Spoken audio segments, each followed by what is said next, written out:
Bueno, buen día. ¿Alguna duda de Git o pasamos al tema que sigue? ¿Todos pudieron completar el laboratorio?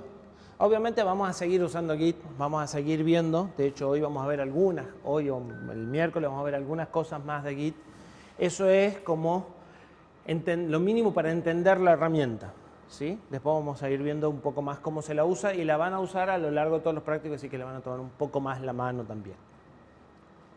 Hoy vamos a seguir refrescando cosas.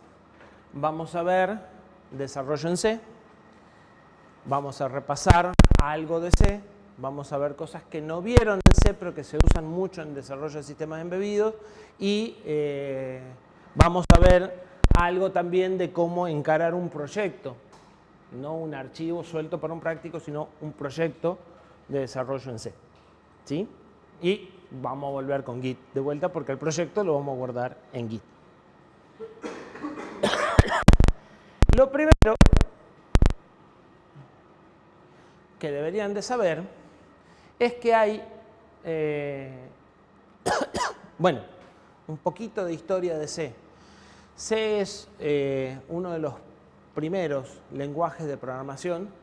Se desarrolla entre 1969 y 1973 con el objetivo de escribir el kernel de Unix, ¿sí?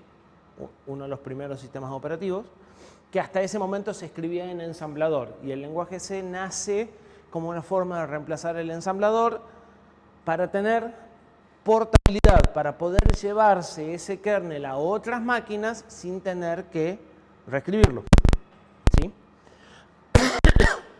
Como es un lenguaje muy viejo, por decirlo de alguna forma, y que nace como un sustituto del ensamblador, muchas veces se lo considera un lenguaje de medio nivel y no de alto nivel. O sea, definitivamente no está al nivel de abstracción de un Python, e incluso en muchos casos se considera que no está al nivel de abstracción de un Pascal, que es algo bastante más básico que un Python, aunque un Fortran o que un Basic, ¿sí? Algunas de las razones las vamos a ver ahora, pero básicamente se puede escribir, o se puede hacer casi cualquier operación que se podrá hacer en Assembler, se lo puede hacer en C. Incluso soporta embeber fragmentos del lenguaje ensamblador dentro del propio lenguaje C, ¿sí? Entonces es un lenguaje que está muy cercano a la plataforma y es la razón por la cual en los sistemas embebidos en los años 90 se repitió el proceso que se había dado con el Unix y empezó a reemplazar la programación de los sistemas embebidos que se hacía en Assembler por un compilador de C, ¿sí? A lo largo de lo que vamos a ir viendo en la asignatura, se van a dar cuenta que para que el compilador de C pueda ejecutar, hay algunos requisitos de manejo de memoria, de manejo de pila y de algunas cosas por el estilo que el procesador tiene que cumplir. Algunos de los primeros procesadores no cumplían algunas de estas condiciones. De hecho, el ABR8 de Arduino tiene algunas cosas medio parchadas, ¿sí? Para poder soportar al compilador de C. La gran ventaja que tiene es la misma por la cual fue creado. Nos permite mover código entre distintos microcontroladores sin reescribir todo el código como si lo hiciéramos en Assembler. Por eso hoy prácticamente no van a encontrar ningún sistema embebido escrito en Assembler, ¿sí? Lo segundo que deben de saber es que hay muchas versiones de C. Y como todo de lo que hay muchas versiones, no son compatibles. Esta es la versión original escrita por los autores Kernighan y Ritchie del 69-73, una nueva versión del 78, una nueva versión del 88, una versión estandarizada por ANSI. ANSI es el estándar, es la organización que estandariza para Estados Unidos, y una versión, o la primera versión, estandarizada por ISO, que es la organización que estandariza para todo el mundo, ¿sí? Y a partir de ahí, nuevas versiones. Fíjense que hay una en revisión que iba a ser 2024 y sigue en borrador, así que será 2026. ¿sí? En donde se fueron agregando y quitando cosas. Entonces, puede suceder que ustedes tengan un código escrito en C11 y no compilen C17. Porque no todas esas versiones de acá para arriba agregan cosas, sino que algunas sacan cosas que antes habían agregado. Si nosotros estamos escribiendo en C para tener la mayor portabilidad, o sea, para llevárnoslo a cualquier plataforma sin tener sorpresa, ¿qué versión deberíamos de usar? La más compatible de todas, ¿sí?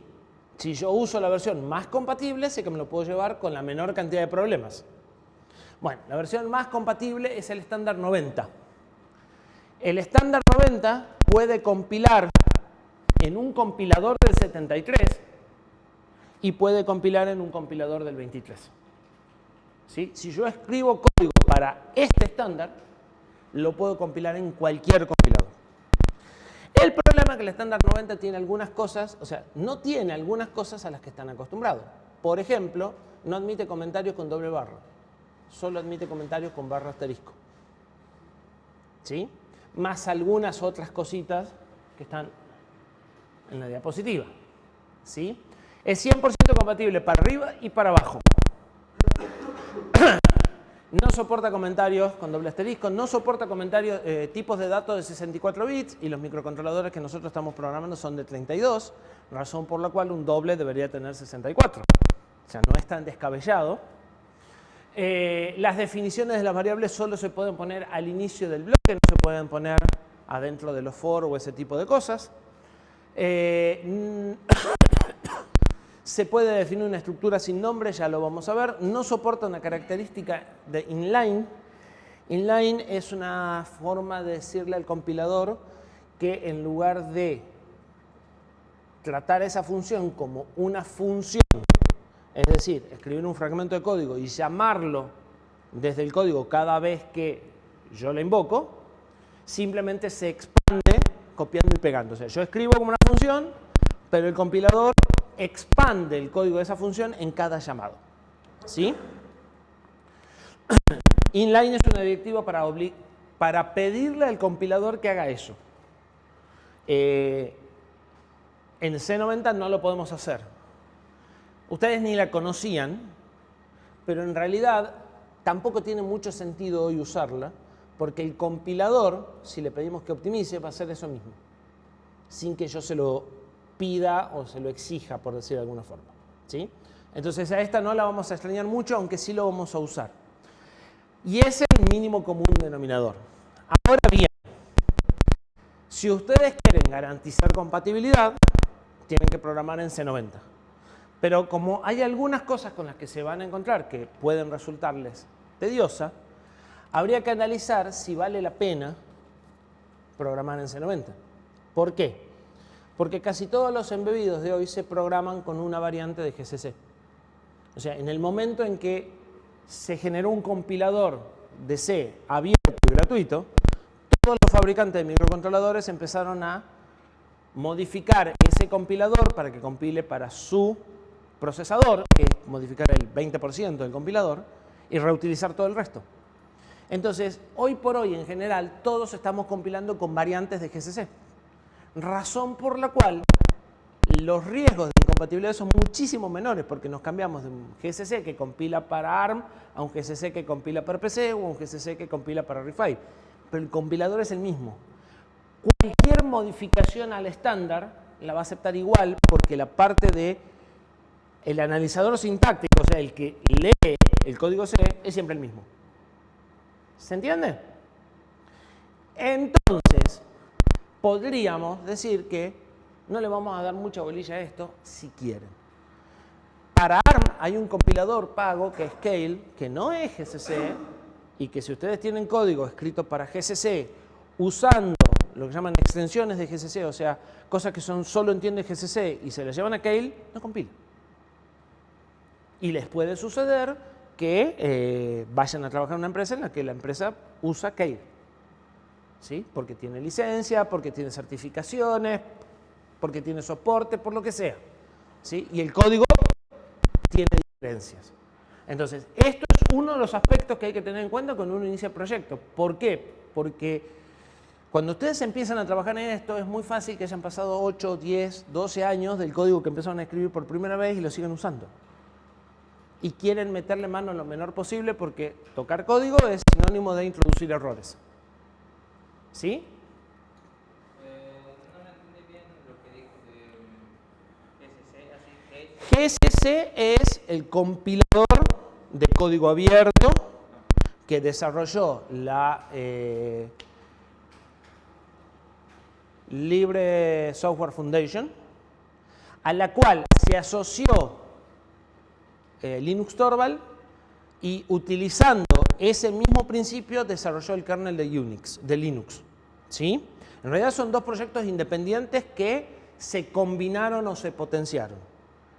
De la Free Software Foundation o de la GNU viene el compilador de C, un compilador de C abierto. Hasta ese momento, para ustedes compilar C, tenían que comprar un compilador. A Microsoft, a Borland, a alguien. No había compiladores gratuitos. El compilador no venía con la máquina. O sea, ustedes no podían programar para su máquina si no compraban un compilador. ¿Sí? La Fundación de Software Libre desarrolló un compilador abierto de cero y a partir de disponer de ese compilador y de ser abierto, los fabricantes, en lugar de tener que escribir cada uno su propio compilador, lo único que tienen que hacer es adaptar la parte donde se traduce cada sentencia de C por las secuencias de assembler. Pero toda la parte de análisis de sintaxis, de preprocesador, todo eso sirve igual. ¿Sí?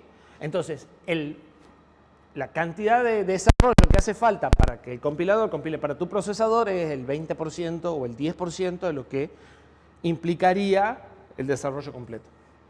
¿Sí? Entonces, todos fueron migrando a ese computador porque no tenía que pagar licencias y porque no tenía que, o sea, me era más fácil ajustar el desarrollo de ese que hacer un desarrollo propio. Sin embargo, insisto, hay empresas que al día de hoy comercializan de compiladores. O sea, Microsoft tiene un compilador que es el MSC, el MVC, y sigue estando disponible, o sea, y se lo compra. Y en el caso de los embebidos, para los procesadores de ARM, hay un compilador de Keil que es licenciado, lo tienen que comprar. ¿Sí? Y es totalmente independiente de GCC. Bien, entonces, tema, ¿sí?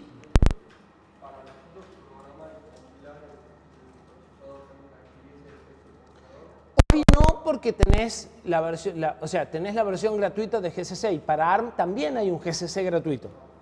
¿Sí? Entonces, si trabajás con GCC, no tenés que comprar nada. Pero si por alguna razón te querés ir a Keil porque optimiza mejor el código, porque cuando no te anda algo vos llamás y te dan soporte, porque tiene algún tipo de certificación que vos necesitas para certificar a su vez tu producto, ¿sí? Si vos estás desarrollando algo crítico o algo peligroso o algo que requiere certificaciones, muchas veces hay cadenas de certificación y para que tu producto se certifique tenés que usar herramientas certificadas y GCC, como es libre, no está certificada. ¿Sí? Entonces hay ciertas razones por las cuales vos eventualmente te vas a ir del compilador ese a un compilador pago. ¿Sí? En general, si tenés libertad de elección, es poco probable, pero puede suceder.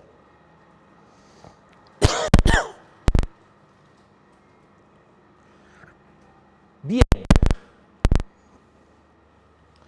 Algo que se dijo en su momento de C, y que seguro no se acuerdan, es cuánto ocupa un entero.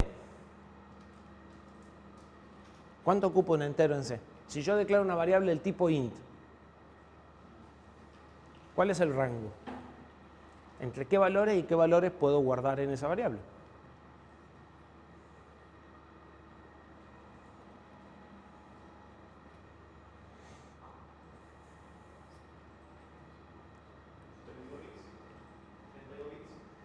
Tengo un 32 bits.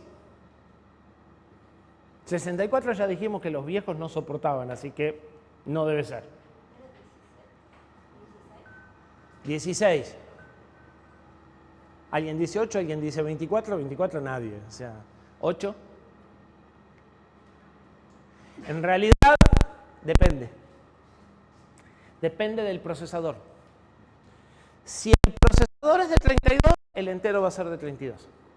Si el procesador es de 16, el entero va a ser de 16. ¿Y si el procesador es de 8? No, va a ser de 16.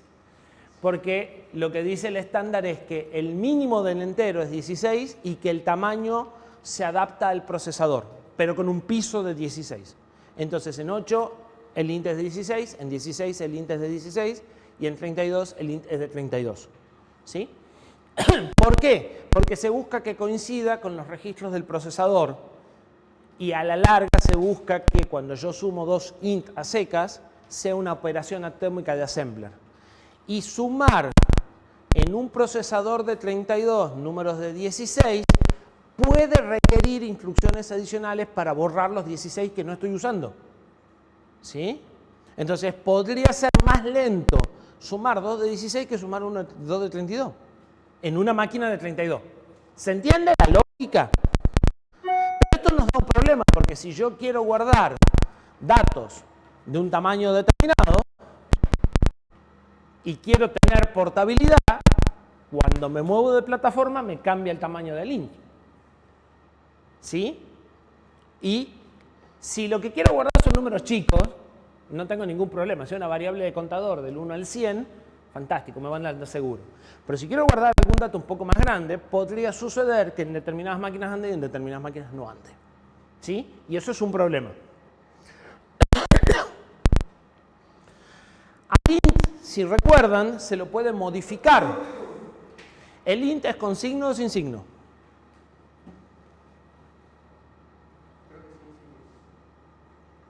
Tengo un creo que sin signo. Alguien que crea con signo. ¿Nadie? ¿Todos creen que es sin signo o ni se acuerdan? Es con signo. Si ustedes no, o sea, poner signed int es lo mismo que poner int. ¿Sí? Si ustedes no dicen nada, es con signo. Y tienen la opción de poner unsigned, ¿para qué?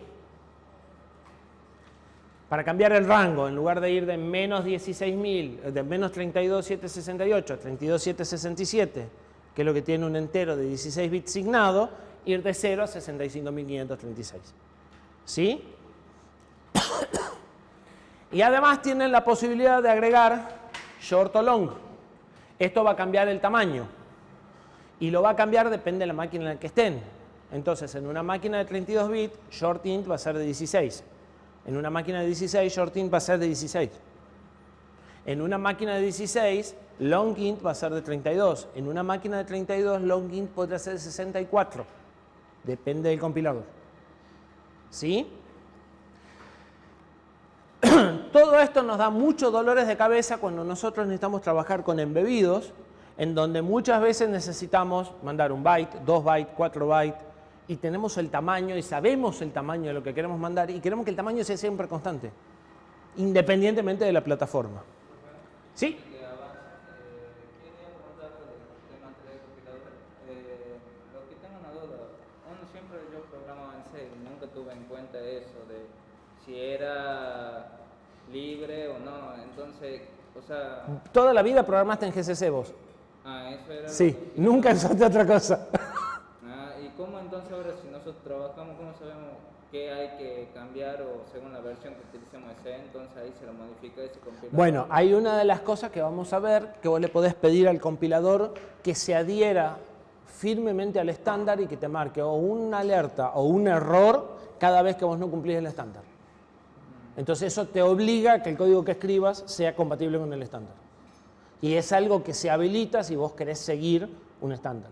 El mismo compilador ignora todas las cosas que él haya agregado por facilidad, pero que no estén de acuerdo al estándar que vos le digas.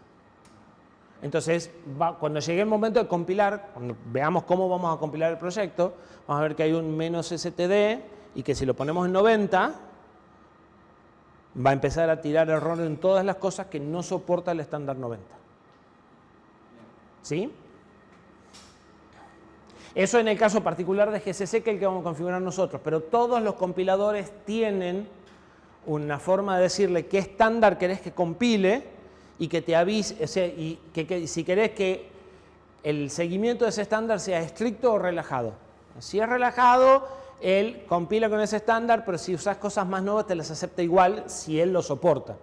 Si es estricto, es como que se cierra en ese y no importa que él soporte lo que le estás pidiendo. Está fuera del estándar, se queja. ¿Sí? Bien.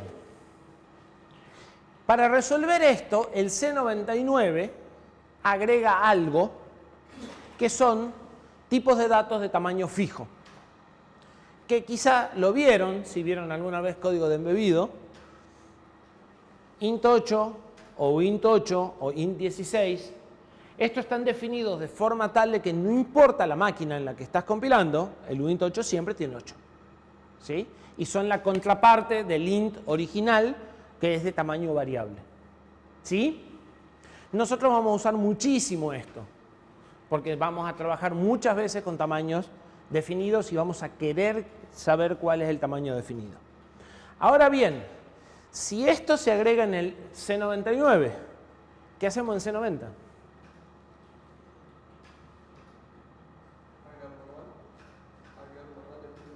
Fuerte, no te escucho. ¿Definir qué? Bueno, el tema es así. Esto es un archivo de cabecera, que vamos a ver bien qué es lo que tienen adentro de los archivos de cabecera, ¿sí? Muchas veces ustedes le llaman eso biblioteca. No, eso no es la biblioteca. Es un archivo de cabecera. Y en particular, ese archivo de cabecera lo que tiene es una serie de defines para decir que esto es lo mismo que otro tipo de datos que en esa máquina sería de 8. O sea, tiene una serie de condiciones para saber en esta máquina cómo tiene que definirlo a este. Como esto es un archivo de cabecera, no es una función del compilador, yo me la puedo traer del 99 al 90. Y de última la puedo hacer yo a mano y agregarlo al proyecto. ¿Sí? Cuando hablamos de seguir el estándar, en realidad nos referimos a las palabras reservadas del lenguaje, o sea, lo que el compilador interpreta. Esto es simplemente un archivo, una colección de define metidas en un archivo. Entonces, la podemos usar en C90, aunque haya sido declarada en C99. Y como los compiladores que estamos usando son compatibles con C23, este archivo siempre existe. ¿Sí? Entonces, aunque compilemos en C90, no se va a quejar de este archivo, porque de último lo que hacemos es, como les digo, sumar ese archivo si no estuviese en el compilador de destino. O sea, si realmente nos queremos ir a un compilador del 78. Cosa muy poco probable. Bien. Ustedes vieron, y ni se acuerdan, ni les va a ser fácil distinguir, que las variables y las funciones se declaran y se definen. Y no es lo mismo la declaración que la definición. ¿Qué es la declaración?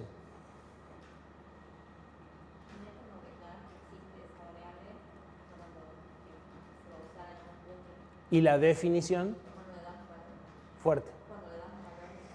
¿Y si la variable no tiene valor inicial?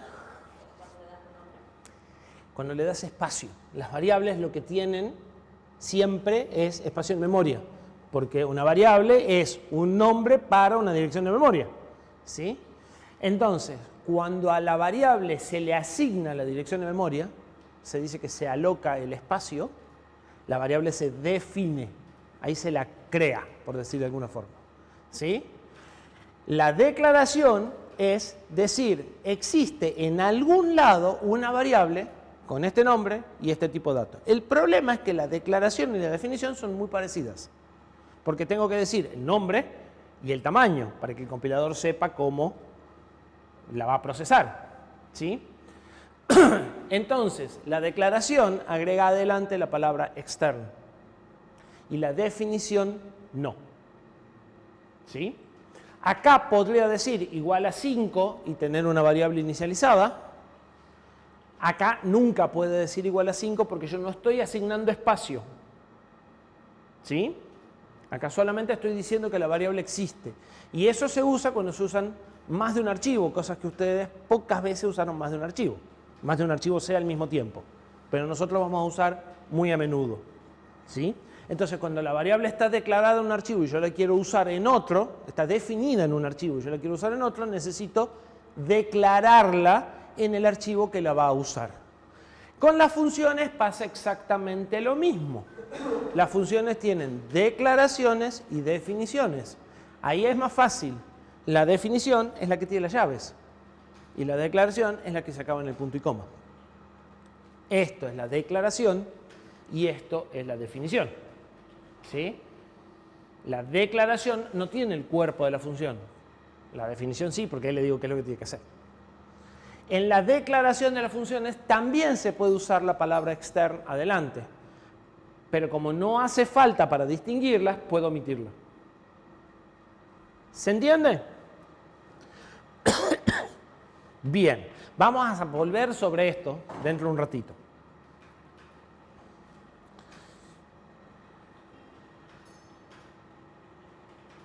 A una variable se la puede calificar como constante.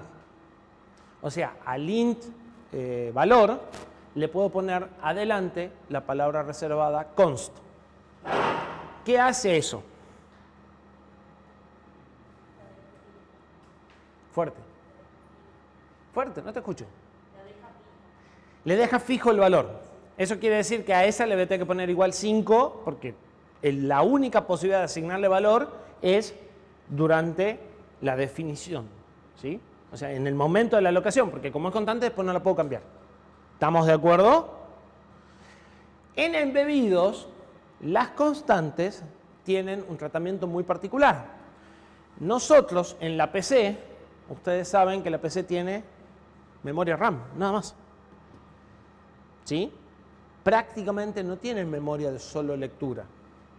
El disco no es memoria, desde ya claro, lo vamos a ver más adelante. El disco no es memoria, el disco es almacenamiento, es dispositivo de entrada-salida. El programa que ustedes ejecutan está cargado en RAM. ¿Sí? ¿Por qué? Por el tipo de sistema operativo que tiene. En los embebidos, normalmente, como el programa que ejecutamos es siempre el mismo, y la RAM es más cara, más compleja de manejar y un montón de cosas, y se le pierde el programa, los programas los vamos a grabar en una memoria no volátil, típicamente flash.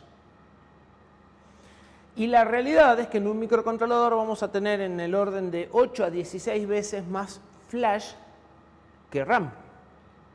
Si yo tengo una variable que es constante, puedo ubicarla en flash, porque total nunca va a cambiar el valor. La escribo cuando escribo el programa y listo. Si yo tengo una variable que variable, la tengo que poner en RAM. Entonces, cuando estamos en embebido, este const no solo sirve para decir, mira, esta variable no debería cambiar de valor. Este const sirve para que cuando llegue el momento de asignarle las direcciones de memoria a las cosas, esta variable vaya no a memoria de lectura y escritura, sino a memoria de solo lectura. Y nosotros vamos a usar a veces unos arreglos bastante grandes con cadenas o cosas por el estilo, y podría suceder que si lo quiero poner en RAM no me alcance al vicio, porque igual eso no cambia. ¿Sí? Entonces nos vamos a encontrar un montón de veces las directivas de const. ¿Por qué? Porque todo lo que no sea indispensable ponerlo en RAM nos va a poner en flash. Y el const, juega un papel fundamental. ¿Se entiende? Bien. Punteros. ¿Qué es un puntero?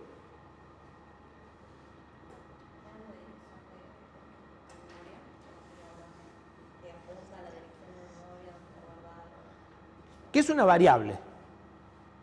Acabamos de decir.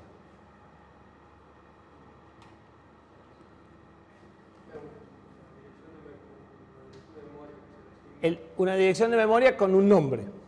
Entonces, una variable ya es una dirección de memoria. ¿Y un puntero? El puntero es una variable que contiene una dirección de memoria de otra variable. Es una referencia a una variable. Se podría decir que cuando yo hablo de la variable valor, estoy usando una referencia constante que es el nombre, siempre estoy hablando de la misma variable, Y el puntero es una referencia variable. Entonces, a veces podría apuntar a la variable valor y a veces podría apuntar a la variable José. Y me va a permitir cambiar de variable dentro de un mismo código. Que es la parte que nunca terminaron de ver para qué se lo usa. ¿Lo vieron?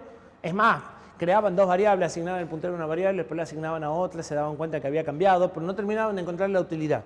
La utilidad es que vamos a poder procesar el mismo fragmento de código alterando distintas variables en cada vez sin tener que poner un switch, un if, una cosa por el estilo. ¿Sí? Vamos a usar muchísimos punteros. ¿Cómo se define un puntero? Agregando un asterisco en la declaración y en la definición. Entonces, foo es un puntero a entero. O sea, foo tiene la dirección de memoria de una variable que puede almacenar un entero. ¿Sí? Fíjense que todos los punteros van a tener el mismo tamaño. Porque todos los punteros tienen dirección de memoria. Las direcciones de memoria son todas del mismo tamaño en la misma máquina. ¿Sí? Saber que la dirección de memoria es de una variable que almacena un entero o que almacena un entero de 32 o que sirve para cuando quiero operar con el puntero. ¿Sí? Lo vamos a ir viendo. Pero el puntero en sí tiene siempre el mismo tamaño. Y en general, el tamaño de un puntero coincide con el tamaño de un entero. Casi siempre. En las máquinas de 32 bits, sí. El puntero es de 32 y el entero también es de 32. Y en las máquinas de 64 también.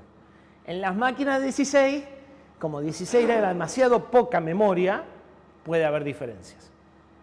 ¿Sí? Como tengo constantes, variables constantes, puedo tener punteros constantes o punteros a variables constantes o punteros constantes a variables constantes o punteros variable a variable variable.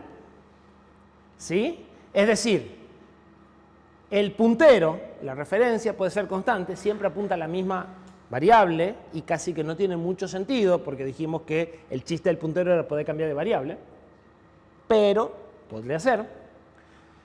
La variable referenciada por el puntero puede ser constante, entonces el puntero va cambiando, pero va cambiando de constantes, ninguna la puedo escribir. O la combinación de que el puntero apunta a una constante y esa tampoco puede cambiar de valor. ¿Sí? Cualquiera de estas dos formas define al puntero como constante. Recuerden que en C definimos de izquierda a derecha.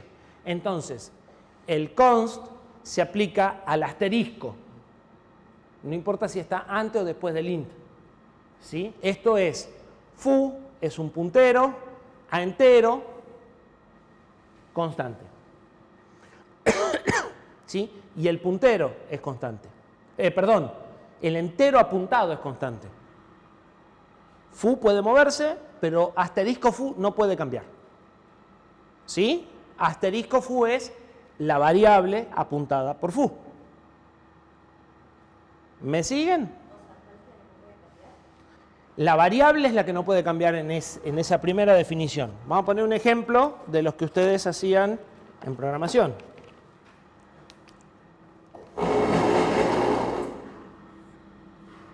Yo tengo la variable A, que tiene el valor 17. Y tengo a foo, que es un puntero. Esta se supone que es del tipo int. Y esto es int asterisco. Acá lo que voy a guardar es una referencia. Vamos a usar muchas veces una flecha. Es la dirección de memoria de A. Entonces, asterisco foo va a ser igual a ¿cuánto? A 17. ¿Y foo a qué va a ser igual? A una dirección de memoria que no sé cuánto valdrá, 1074, la que el compilador le asigne a la variable A. En general, el valor de foo no me interesa. Me interesa que foo apunta en un momento a y en otro momento puede estar apuntando a otra variable b que tiene otro valor. Y en lugar de decir if tal cosa usa a y si no usa b, puedo hacer siempre asterisco foo. Y a veces voy a hacer foo igual a aspersan a y a veces voy a hacer foo igual a aspersan b. ¿Se entiende por dónde va? Foo es una referencia a una variable, las variables tienen que existir, tienen que tener su dirección de memoria. En general van a tener que tener su nombre, porque si no, el día que quiera asignar la referencia no voy a poder, pero vamos a ver que por ahí podríamos prescindir de este nombre. Y entonces, yo voy a hacer foo igual a aspersan a. Entonces, a partir de acá, asterisco foo va a estar trabajando con este valor. Porque lo que hice con esto es apuntarlo al espacio de memoria de A. Cuando hago foo igual a aspersan b, ahora este puntero se rompe y apunta acá, y ahora voy a estar trabajando con este valor y este valor ya no cambia.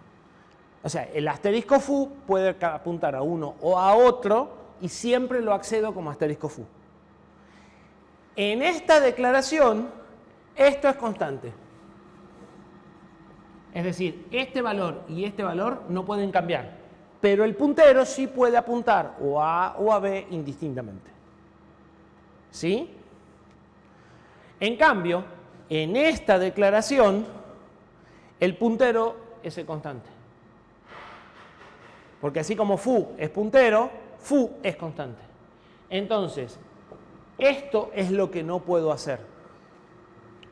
Esto no puedo hacerlo, pero esto sí puedo hacerlo, porque lo apuntado por el puntero se puede mover. ¿Se entiende? Y las dos son constantes. Y si no digo nada, los dos son variables. ¿Sí? Vamos a ir viendo ejemplos de eso y vamos a ir discutiendo si hay que ponerlo o no el const.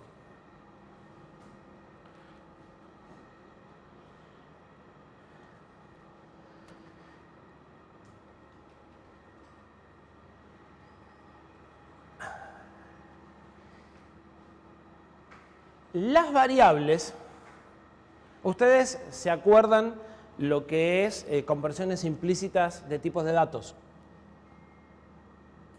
Si yo tengo un entero de 8 y un entero de 16, ¿los puedo sumar?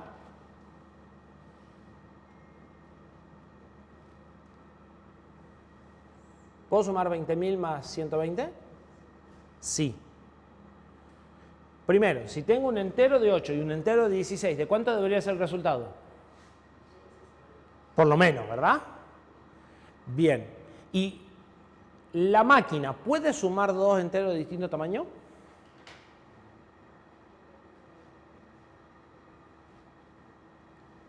En principio no, tiene que sumar dos del mismo tamaño. Entonces, ¿qué hace?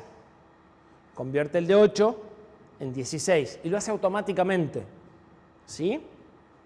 Promueve el tipo de datos de 8 a un tipo de datos compatible. Y en esas promociones podemos tener unas cosas bastante alocadas.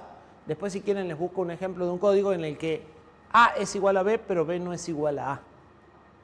Porque cuando mezclo enteros con signo y enteros sin signo y hago esas conversiones, depende de quién está a la izquierda y quién está a la derecha y quién se convierte a qué, son iguales o no son iguales. ¿Sí? Las variables se pueden convertir en constantes. Las constantes son un caso particular de las variables.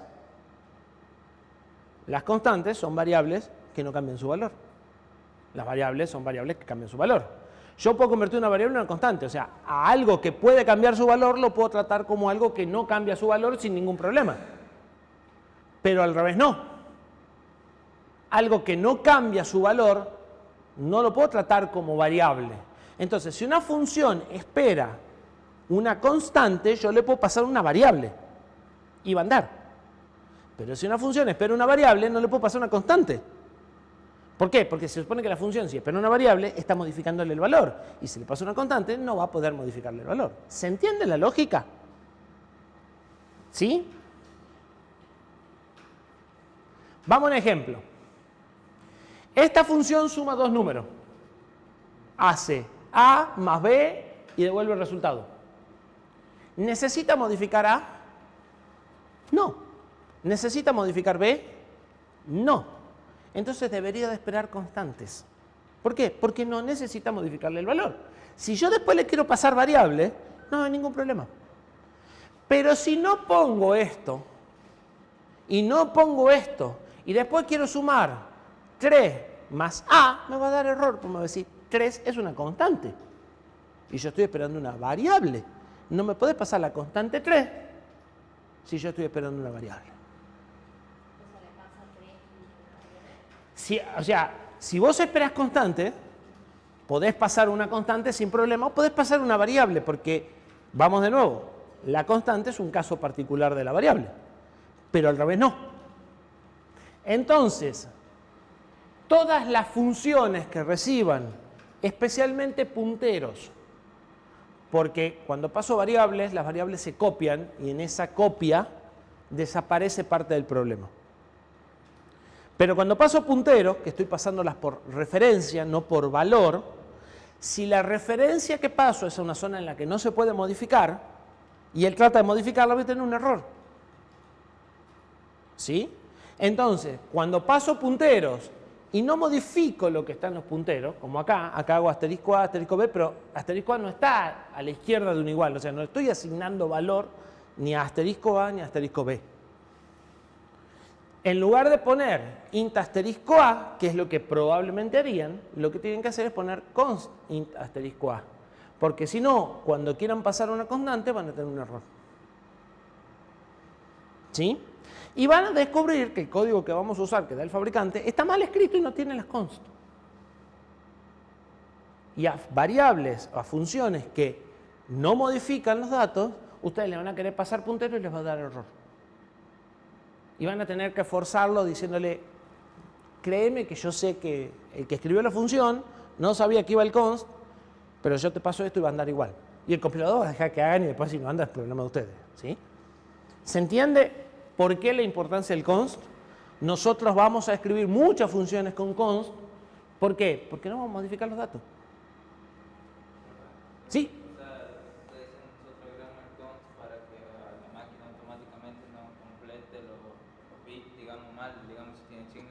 No. El tema del const el tema del const no tiene nada que ver con el signo. El tema, el signo, los cambios de signo o los cambios de tamaño son un tipo de promoción automática de datos, sí, o de conversión automática de datos. La conversión de punteros variables a punteros constantes es otro tipo de promoción automática de datos. Vos podés convertir un puntero a variable en un puntero a constante sin problema. Como podés llevar un número de 8 bits a 16 bits sin problema. ¿Por qué? Porque es más grande, no va a desbordar nunca. Con esto pasa lo mismo. Yo recibo una referencia a un área en la que no voy a tratar de cambiar nada y vos me pasás una a la que se podría cambiar. Y bueno, listo, pues yo no voy a cambiar. Entonces, la conversión de puntero variable a puntero constante es automática y sin error. Al revés, no. Al revés es como tratar de meter un número de 16 en un número de 8, te va a decir no. Lo que no entiendo es el motivo, ¿para qué? O sea, ¿por qué yo buscaría eso? Te dice porque si vos no haces eso el día que quieras mandar una constante, y dijimos que íbamos a usar constante porque tenemos más flash que RAM, va a tener un error. Porque te va a decir, me estás pasando una constante y yo espero una variable. Y en realidad no esperás una variable, simplemente declaraste mal la función. ¿Se entiende? Entonces nosotros vamos a usar mucho declaración a constante porque vamos a usar muchas constantes. Por ejemplo, todas las cadenas de caracteres de lo que vamos a escribir en las pantallas van a ser constantes, van a estar grabadas en flash y son grandes. Y yo lo que tengo que hacer es leerla y copiarla, no tengo que modificarla. Entonces todas las funciones que sirvan para mostrar cosas en pantalla van a esperar un const char asterisco en lugar de un char asterisco. Porque si pongo un char asterisco cuando le quiero mandar una cadena que grabé en la flash, me va a dar error.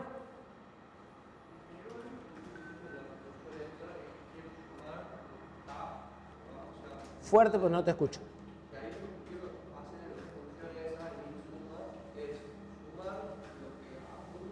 Sumar lo que apunta A con lo que apunta B. Lo que apunta es variable porque no tiene el const. O sea, yo podría hacer acá A igual a 17 y volver a hacer la suma. En el programa lo que estoy pasando, A y B, las referencias que estoy pasando son variables. O sea, A y B están en RAM. Son variables, yo le puedo modificar el valor. Pero la función de suma no necesita modificarle el valor. Lo que es constante es la esperanza de suma. Suma necesita algo que puede ser constante. ¿Por qué? Porque él no lo modifica. ¿Se entiende la lógica? Yo le puedo pasar una constante o le puedo pasar una variable y no hay problema. Si yo saco el const de acá, esto funciona igual, pero si después hago const pi igual a 3 y le quiero pasar ampersand pi, me va a dar error. Porque pi es constante y la variable y la función me exige variables. O sea, el problema es que la exigencia viene porque no está la palabra const. ¿Se entiende?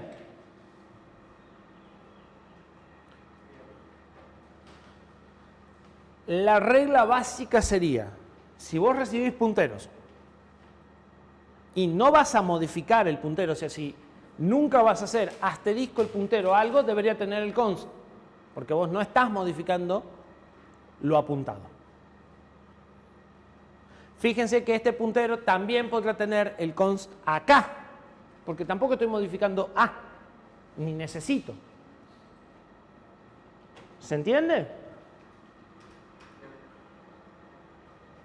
Después no importa que yo le pase un puntero que varía a un puntero que se queda quieto.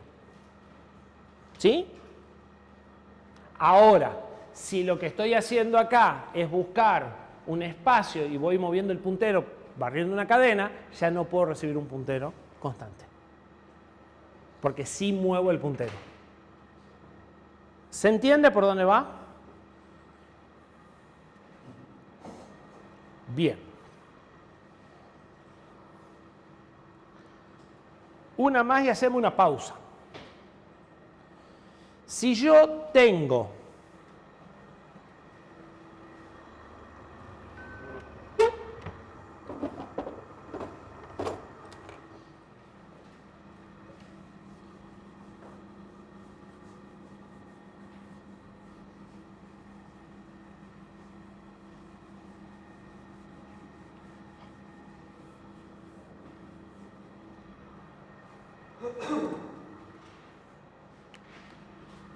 algo así,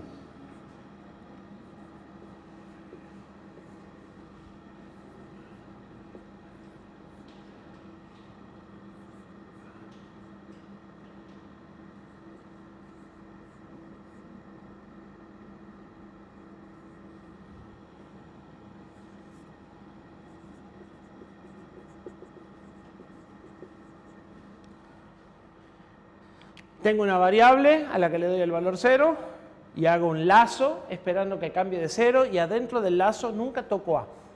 ¿Qué opinan?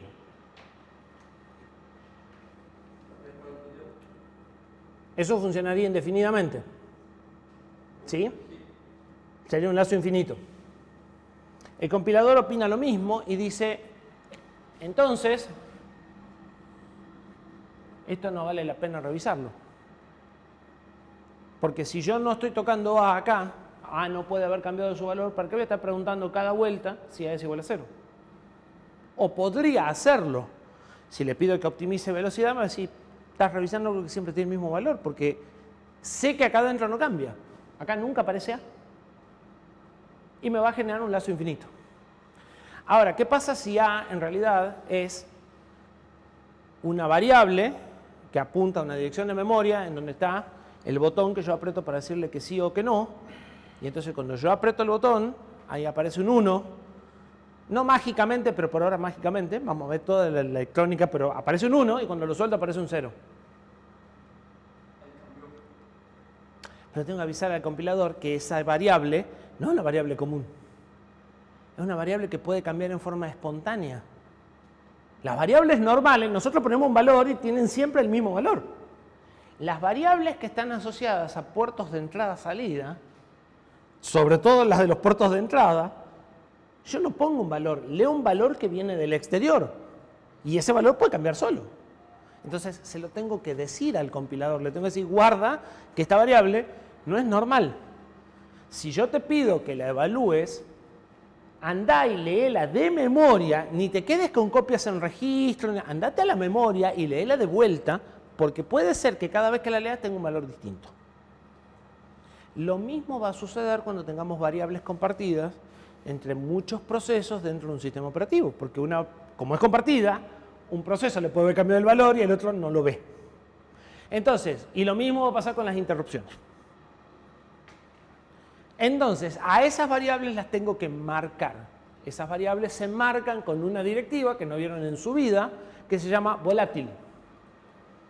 Esa directiva le avisa al compilador que esa variable es especial, que esa variable puede cambiar de valor espontáneamente y que por lo tanto tiene que deshabilitar todas las optimizaciones en el acceso a esa variable. Es decir, cada vez que vos referenciás la variable, tiene que ir a esta memoria, leerla y volver. No solo el lazo, porque el lazo te lo iba a hacer. Lo que tiene que hacer es leer A de memoria, porque A, las variables que se usan muy poquito en un compilador de C, normalmente ni están en memoria. Dijimos que las variables son dirección de memoria. Sí, pero cuando yo tengo un lazo, una cosa por el estilo, la variable puede ser un registro directamente. Por ahí se usa tan poquito tiempo que dice no vale la pena asignarle memoria. La pongo en un registro, la uso del registro y cuando termino la borro. Todas esas cosas no puedo hacer con estas variables volátiles. ¿Sí? O la leo en el registro y si no cambió me quedo con lo que tenía en el registro. No vuelvo a leerla. Todas esas optimizaciones son las que no se puede hacer con las variables volátiles. La variable volátil tiene que tener una dirección de memoria y debe ser leída cada vez que yo en el C accedo a la variable, él tiene que ir y leerla de memoria. Y eso que parece obvio, cuando ponemos optimización, no siempre sucede así.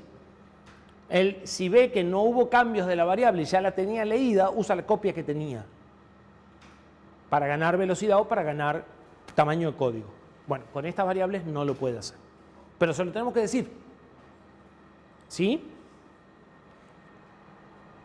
Bien. ¿Hacemos una pausa?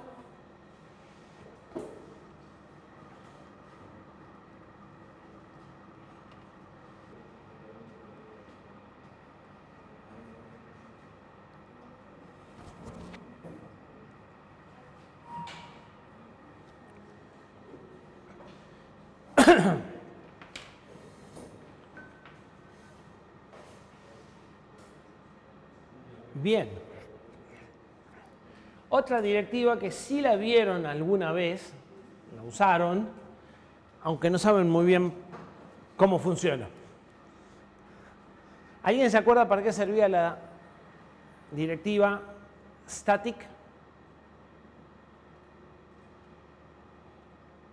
Esta la usaron. Tiene que ver con los valores. O sea, ustedes la usaron en variables. Y cuando a una variable local le ponían static, ¿hacía qué?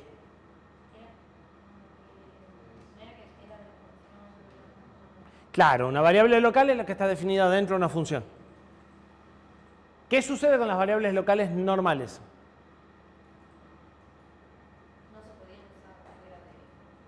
Correcto.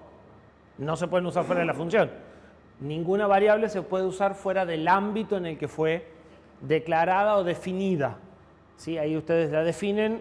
La definición automáticamente es una declaración también. Y como no hay ninguna declaración externa, no se puede usar fuera de ese ámbito. Hay algo más que tenían las variables locales. Las que estaban definidas dentro de una función.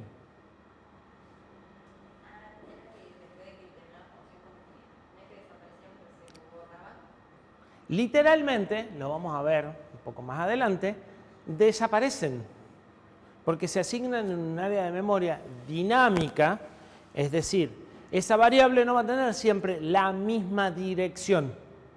No es que, o sea, cuando las variables son globales, la variable tiene una dirección de memoria y esa dirección de memoria es siempre la misma.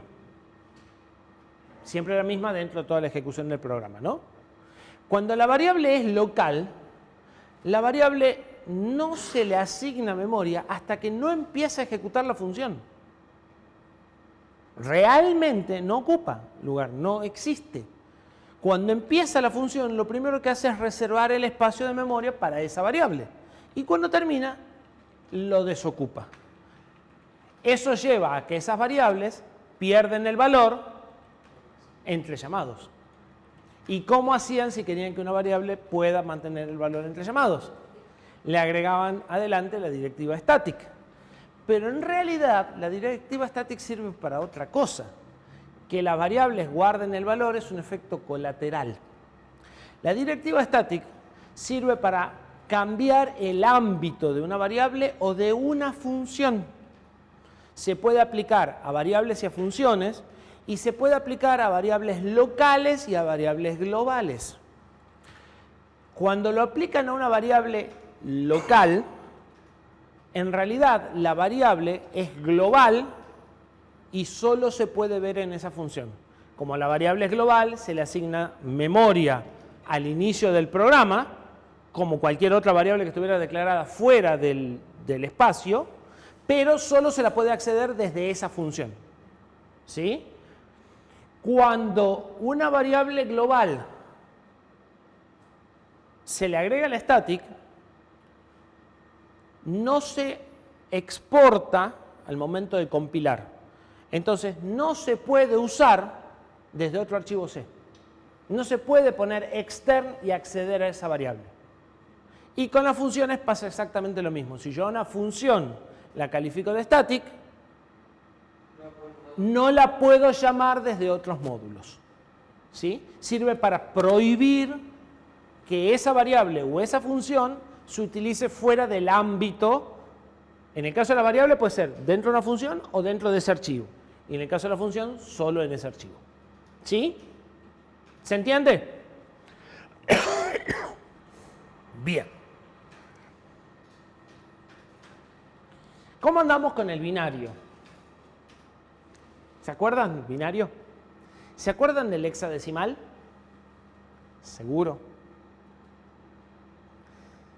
Ustedes sabían, porque no suelen decirlo, que el hexadecimal se puede traducir al binario on fly, o sea, en el aire, porque como cada dígito hexa son 16 y cada binario son 2, un hexa son un paquete de 4 bits. Entonces ustedes pueden saber que esto es 0001 y esto es 0011. Y en realidad usamos el hexa como una forma de usar binario abreviado. Para no tener los 8 unos, los agrupamos en grupos de 4 y los representamos en hexa para que sean más corto y más legible. ¿Sí? ¿Estamos de acuerdo con esa parte? Porque eso no suelen decirlo.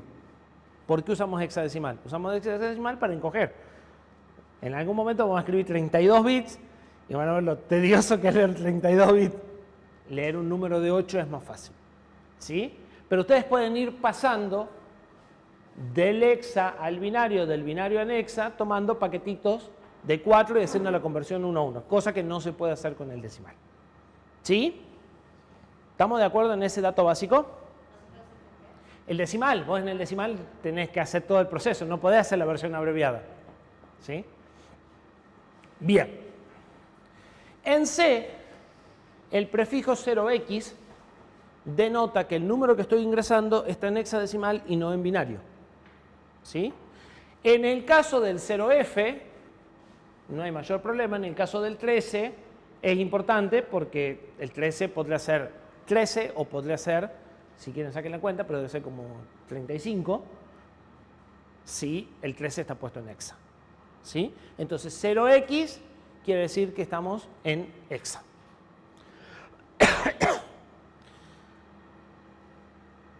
Los procesadores una de las instrucciones que soportan a nivel nativo y que se utilizan muchísimo es hacer un AND bit a bit entre todos los bits de un número. Entonces, si yo hago un AND de la variable b, que tiene almacenado el valor 0,13, con la variable a, que tiene almacenada 0f,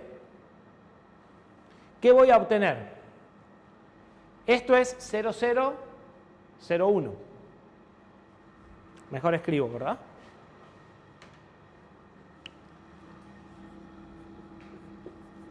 Esto es 0001, 0011. Y la otra es 0x0f, 0000, 1, 1, 1, 1. Si yo hago un AND bit a bit, ¿este bit qué va a dar el resultado? 1. Este.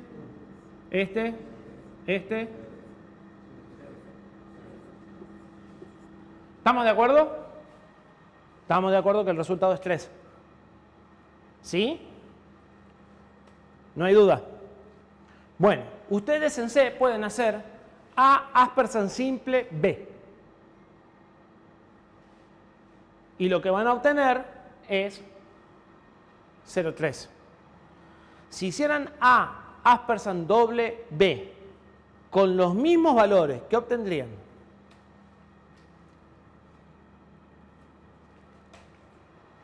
O sea, A ampersand B da 0x03 con esos valores. ¿Qué da esto?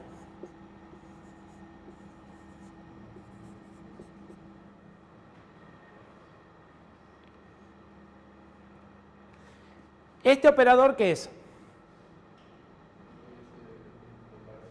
Fuerte.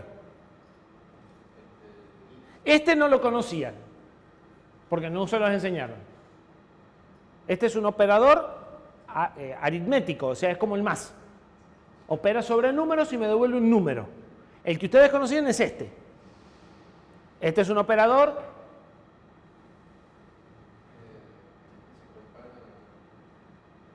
lógico.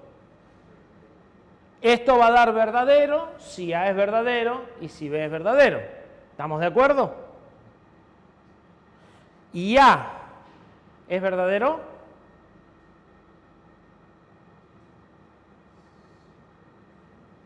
No sé, porque vale 13. ¿Cómo se manejan los valores verdadero y falso en C? Fuerte. Casi. 0 y... En realidad 0 y distinto de 0. Y cuando le quiero asignar a algo a falso, en lugar de 1, voy a asignar menos 1. Como para no pifiarme, digamos. O son todos 0 o son todos 1. Pero en realidad, para el compilador, cualquier cosa que sea distinta de 0 es verdadero. ¿Sí? Ahora, cuando él le asigna verdadero, le asigna menos 1. ¿Estamos de acuerdo? Entonces, ¿qué es lo que se hace acá?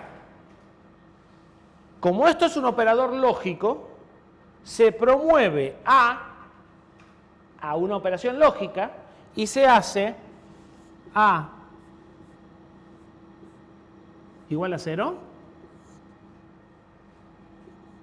ampersand B igual a 0.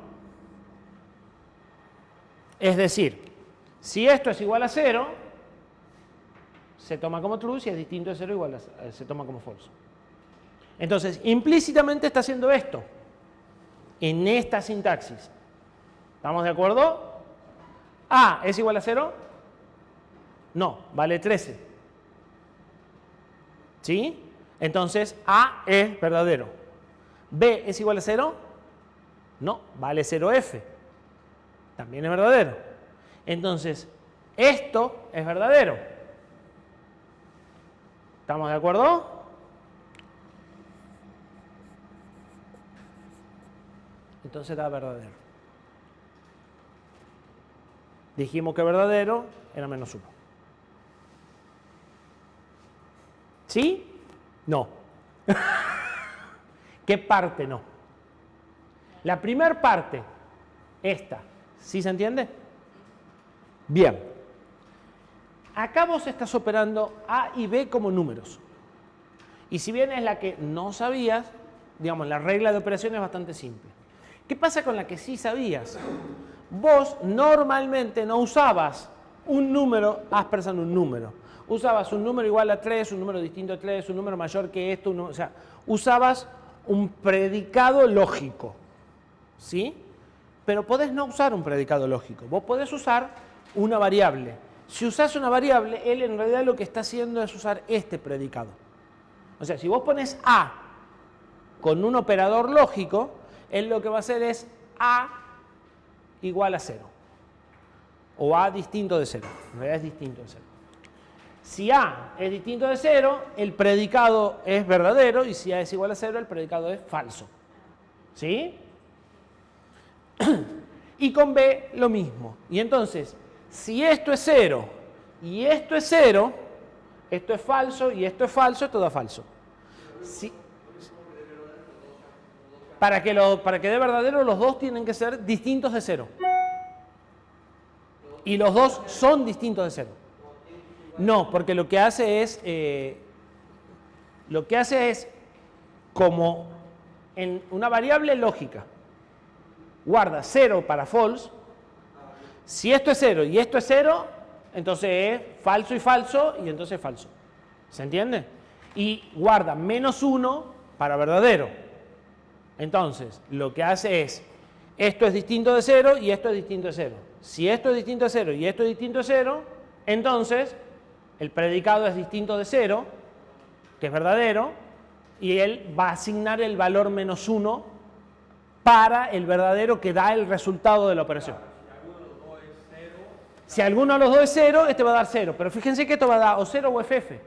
Porque es lógico, toma uno o toma el otro. ¿Por qué FF? FF es menos 1.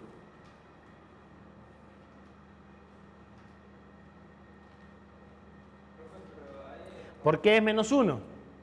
Tiene todos los bits en 1, menos 1. Y una de las cosas que se tienen que también acostumbrar es que los números son tiras de bits. Si el número tiene signo o no tiene signo, depende de mi interpretación. Yo puedo convertir un número sin signo en con signo, siempre que lo haga con cierta razonabilidad. Entonces, en el caso del menos 1 que hablábamos recién, si lo veo como un número sin signo de 8 bits, va a ser FF, 0xFF. ¿Sí? Es lo mismo que menos 1. ¿Sí? Lo que se guardó en memoria es lo mismo. Pero, por ejemplo, ¿eso no sería también 255 0FF? Sí, de hecho. ¿Cómo entonces El número es con signo o sin signo. Si es con signo, el rango es de menos 127, de menos 128 a 127, y al menos 1 le corresponde el complemento 2 que da todas las tiras en 1.